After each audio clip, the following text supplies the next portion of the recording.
Hello అండి, అందరికీ praise the lord. ఎలా ఉన్నారు? హ్యాపీ అండ్ హెల్తీగా ఉన్నారా? సో ఇవాళ మనం బైబిల్ నుంచి కొన్ని వచనాలు చదువుకుందామండి. చదువుకోబోయే ముందు ఒక చిన్న మాటను మీ అందరితో షేర్ చేస్తున్నాను. ఎవరికైనా ఏదైనా ప్రాబ్లం వస్తుంది అని అంటే దేవుడికి ప్రార్థిస్తే ఈ సమస్య మన నుంచి దేవుడు దూరం చేసేస్తారు. ఈ సమస్య నుంచి నాకు ఒక రిలీఫ్ని దయచేస్తారు అని అనేసి మనం యూజువల్గా అనుకుంటూ ఉంటాం. సమస్యలు తీరడానికే మనం చాలా కష్టపడి ప్రేయర్ చేస్తూ ఉంటాము, నిష్ఠతోటి ప్రేయర్ చేస్తుంటాం, ఉపవాసాలు ఉండి ప్రేయర్ చేస్తూ ఉంటాం కదండి. కాకపోతే ఇక్కడ నేను చెప్పాలనుకున్నది ఏంటి అంటేనండి, సమస్యలు ప్రాబ్లమ్స్ మన మధ్యలో ఎప్పటికీ ఉంటూనే ఉంటాయండి. ఓకేనా? మనం ఎప్పటి వరకు ఉంటాయంటే మనము చనిపోయే వరకు కూడా మనము సమస్యలతోటి పోరాడుతూనే ఉండాలి. అలాగనే మనము మన ఆఖరి శ్వాసను విడిచిపెట్టాలి. అప్పటి వరకు మన నుంచి సమస్యలు అనేది దూరం అయితే అవ్వదు. ఓకేనా? కాకపోతే దేవుడికి మరి ప్రార్థించడం వల్ల యూజ్ ఏంటి? సమస్యలతోటే ఉండాలా ఇట్లాగాని కూడా ఎవరు అనుకోవద్దండి. ప్రాబ్లము, ఒక రాజు ఉంటాడు, ఒక దేశానికి ఒక రాజు ఉంటారు కదండి. సో ఆ రాజు నాకు యుద్ధం లేకుండా నాకు రాజ్యాలన్నీ వాటంతటా అవే నా రాజ్యంలోకి కలిసిపోవాలి, విలీనమైపోవాలని రాజు ఎప్పుడు కూడా కూర్చొని మాత్రమే నేను ఉండాలి, సంతోషాలతోటే నేను ఉండాలి, యుద్ధాన్ని నేను చేయకుండా ఉండాలి అలాగనేసి అనుకుంటాడా? అనుకోడు కదండి. ఒక రాజు ఆ రాజ్యాధికాన్ని చేస్తూ ఉన్నంత వరకు కూడా అతను ఆ పోస్ట్ అయితే అన్నిటికంటే అధికమైనది. రాజు అని అంటే అతని కింద చాలా మంది అనేకులు అందరూ భయపడే వాళ్ళు ఉంటారు, అతను అంటేనే గడగడలాడే వాళ్ళు కూడా ఉంటూ ఉంటారు కదండి. కానీ అతను యుద్ధాన్ని చూసి భయపడేవాడిగా ఉంటాడా, లేకపోతే యుద్ధానికి ఎదురు వెళ్ళేవాడిగా ఉంటాడా కూడా మనము ఇప్పుడు ఆలోచించుకుందాం. ఓకేనండి.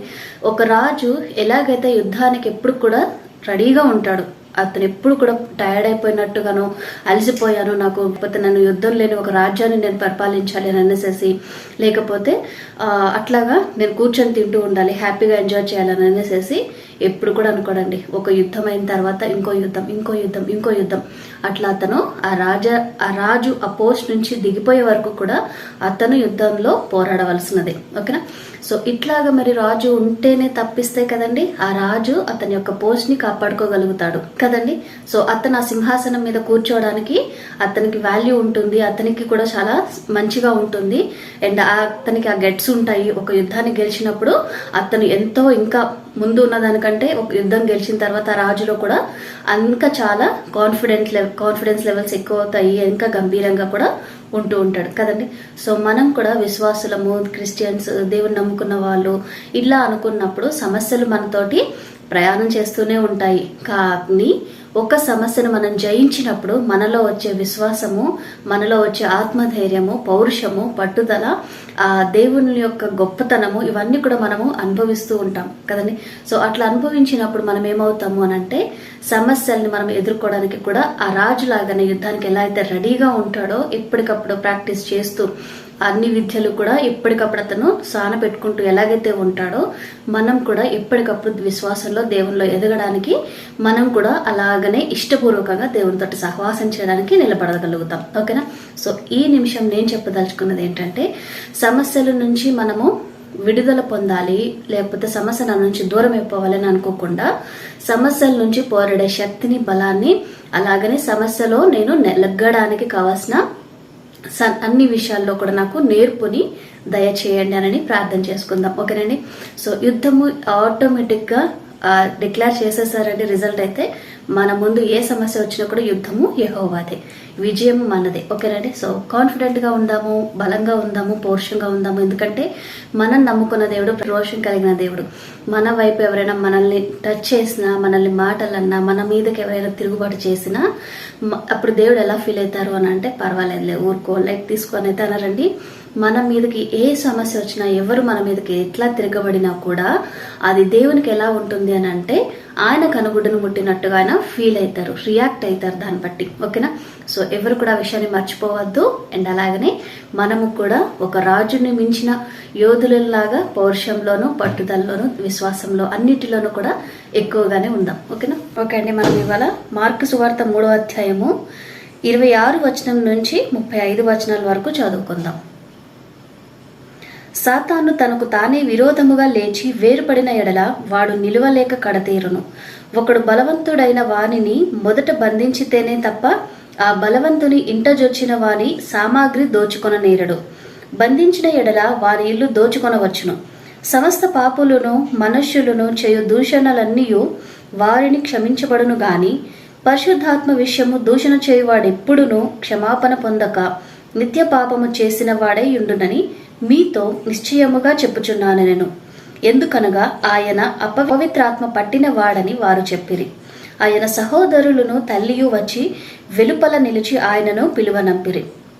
జనులు గుంపుగా ఆయన చుట్టూ కూర్చుండిరి. వారు, ఇదిగో నీ తల్లియు నీ సహోదరులను వెలుపల ఉండి నీ కోసరము వెదుకుచున్నారని ఆయనతో చెప్పగా, ఆయన, నా తల్లి నా సహోదరులు ఎవరని తన చుట్టూ కూర్చున్న వారిని కలయ చూచి, ఇదిగో నా తల్లియు నా సహోదరులను దేవుని చిత్తము చొప్పున జరిగించువాడే నా సహోదరుడును సహోదరియు తల్లియునని చెప్పెను. దేవుడి వాక్యం ఇంతటితో దీవించునుగాక. ఆమెన్. మనం చదువుకున్న వాక్యం అండి. మనలో ఒక విత్తనం లాంటిది. ఆ విత్తనానికి మనము ఎప్పుడు నీరు పోస్తూ ఆ విత్తనానికి మనము కేర్ తీసుకుంటేనే తప్పిస్తే ఆ విత్తనము చిన్నగా మొలకెత్తడం స్టార్ట్ అవ్వదు. ఓకేనా? ఆ చిన్నగా స్టార్ట్ అయిన మొలక చెట్టు అయ్యి వృక్షం అవుతుంది. దాని నుంచి ఫలాలు, అనేక కాపులు మనకి లభిస్తాయి. ఓకేనా? సో అలాగనే ఒక్కొక్క వాక్యము మనలో కూడా మన హృదయంలో ఫలించిన వృక్షంలాగా, చెట్టులాగా మన జీవితంలో నెరవేర్చబడాలి. ఓకేనా? దానికోసం మనం ప్రేయర్ చేసుకుందామండి. మీరు కూడా ఈ ప్రేయర్లో ఏకీభవించండి. మహాపరిశుద్ధుడు, ప్రేమ కలిగిన మా ప్రియ పరలోకపు తండ్రి, యేసయ్యా నీ బంగారు పాదాలకు ప్రభా, నీ మహోన్నతమైన నామాన్ని బట్టి నైనా ప్రభా నీకు ఎంతగానో స్తుతులు స్తోత్రములు చెల్లిస్తున్నాం ప్రభా. నైనా ప్రభా నీ నామంలో ప్రార్థిస్తున్న ప్రతి ప్రార్థనకు జవాబును దయచేసి నీవు మాకు ఇస్తున్న క్షేమాన్ని, కృపను బట్టి ప్రభా నీకు వందనాలు, స్తోత్రాలు ప్రభా. చదవబడిన నీ వాక్యం ద్వారా నైనా ప్రభా నీవే నీ కార్యం జరిగించండి. ప్రతి హృదయంలో కూడా నాటి ఫలింప చేయమని ప్రభా నైనా నీ చేతులకు అప్పు చెప్తూ ప్రార్థిస్తున్నాను తండ్రి. ఎవరి గృహంలో అయితే చీకటి అంధకార శక్తులు రాజ్యం వెళుతూ నా ప్రభా అల్లార్లు అసమాధానంతో ఉన్నారో ప్రభా ఆ గృహాలకు నీవు యజమానిగా నిలబడి నీ శాంతిని, సమాధానాన్ని, నెమ్మదిని దయచేసి నైనా ప్రభా మనుషుల మధ్యలో ప్రేమను నైనా నీవే కలుగచేసి ప్రభా నీ నామానికి మహిమ తెచ్చుకోమని ప్రభా ప్రార్థిస్తున్నాను.